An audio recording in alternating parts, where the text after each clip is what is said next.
نحمدہ و نصلی علی رسولہ کریم، اما بعد فاعوذ باللہ من الشیطان الرجیم، بسم اللہ الرحمن الرحیم۔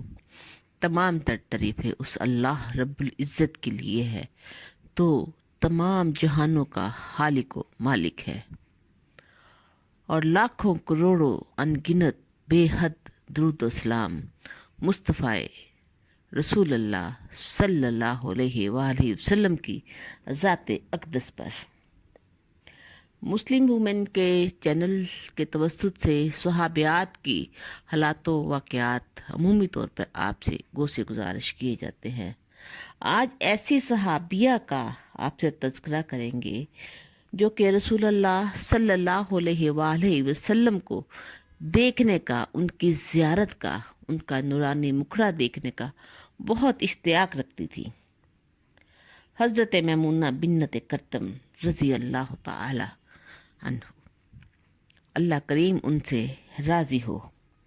آپ اپنے والد کے ساتھ بصد شوق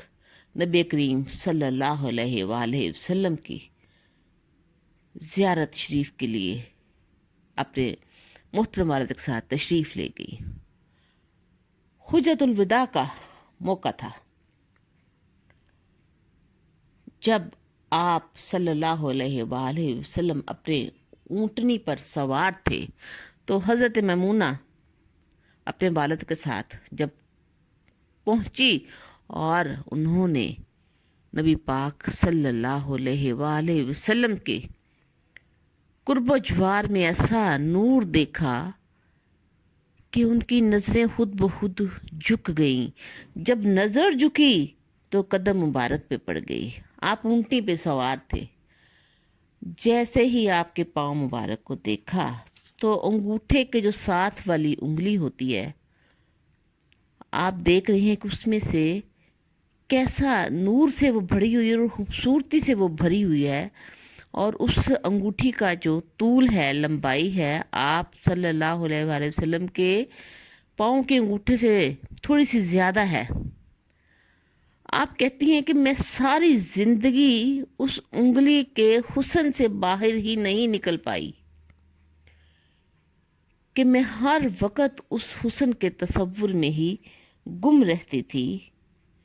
کہ پائے مبارک کی انگلی کا حسن یہ تھا کہ اس نے ایک انسان کو ساری زندگی مسحور کیے رکھا۔ کسی شاعر نے کیا خوب کہا ہے، قدموں پہ جبیں کو رہنے دو، چہرے کا تصور مشکل ہے، جب چاند سے بڑھ کر ایڑی ہے، رخسار کا عالم کیا ہوگا، مولا صلی وسلم دائماً ابداً علی حبیبی کا خیر الخلق کلہم۔